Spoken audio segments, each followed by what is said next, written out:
Well, welcome back to camping and fishing in California. I thought I'd share with you today what the back of my pickup looks like. Kind of dirty, but hey, we're camping.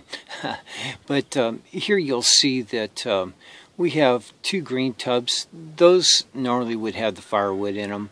And then this tub over here that you see would have fishing rags and cleaners and glass cleaner and maybe another bottle of charcoal lighter and maybe another bottle of the chemicals for your black water tanks and just different things like that.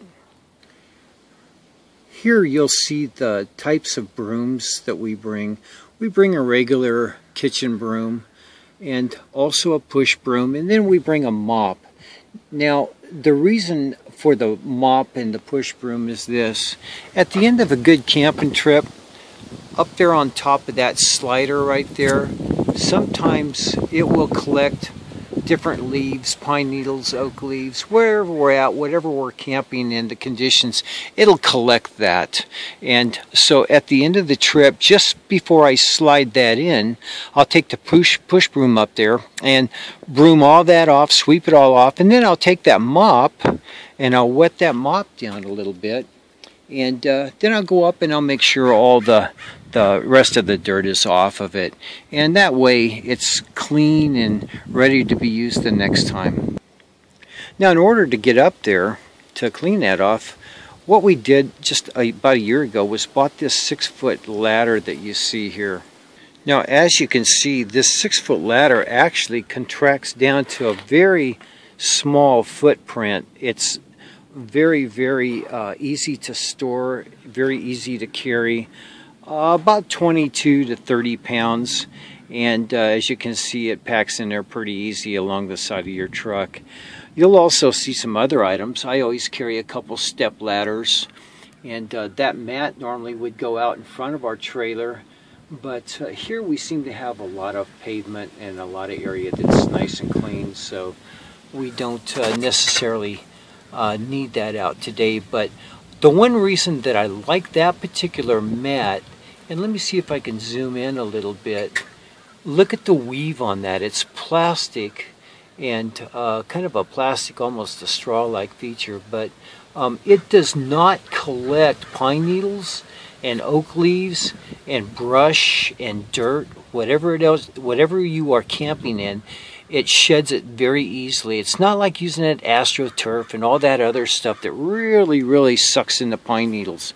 This is very easy to clean, and we absolutely love it. A definite must-have for us. So you see, what else do you see here? You'll notice my trailer hitch. My trailer hitch is in the back of the truck for a couple good reasons, and it's covered up with a plastic bag so the grease doesn't get all over me. One reason it's back here in the back of the truck is it's not going to get stolen this way. A lot of people leave their hitches on, and if you can see down here at the end, there's the pin that holds it on, and there are a lot of lockable pins that you can buy. You can purchase all kinds of these pins that have locking mechanisms on them, so you can actually easily just leave this attached to the truck. But the one reason I don't leave it attached is because I've done some severe damage to my shins bumping into this thing and putting grease marks on my pants and making some major indentations into my shins. So I avoid the pain and the suffering now, and I just take and leave it in the back of my truck. Now also, you see, like I said, you see my red toolbox.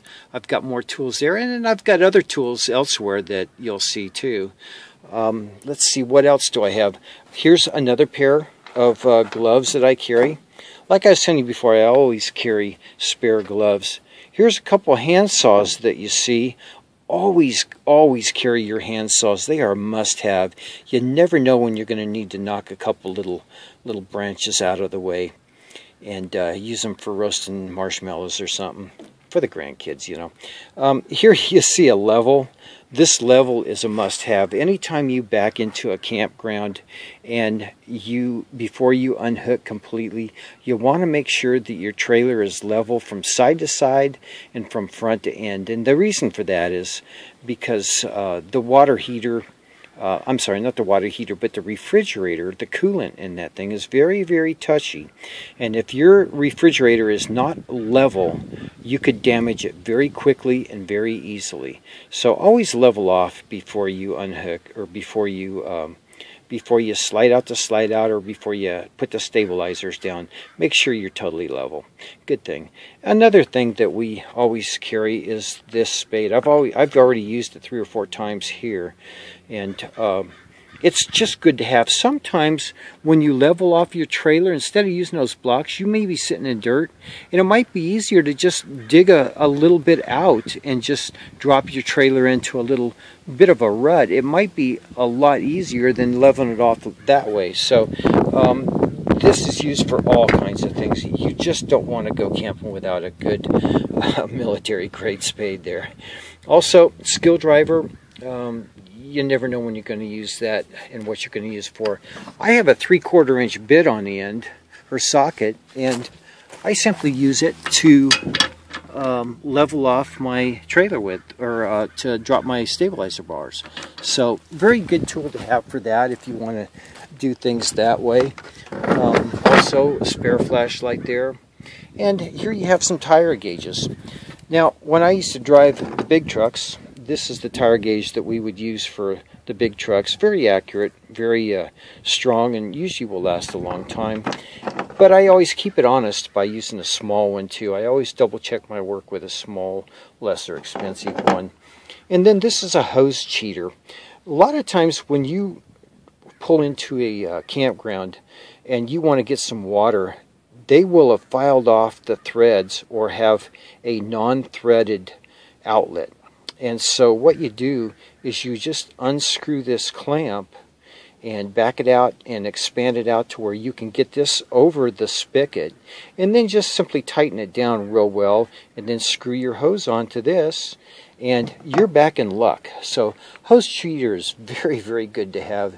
And like I said with other stuff, you can get that easily on Amazon or just any other shopping outlet that you prefer to use. So that's pretty much it for the back of the truck. I hope I gave you some ideas as to things that you might want, or maybe you might not want. But anyway, ideas and suggestions are better than not having any at all. All this here stuff here that you see here all goes back in this tub right here. And I always carry it right here on the back of my truck, the very end of it, in case I might need it, along with that toolbox. And there'll be more to go, because generally right here in this area is the generator, but that's for another day.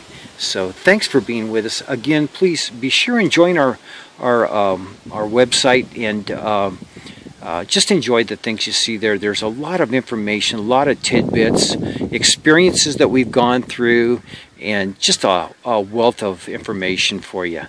Thanks again for joining us. We'll see you.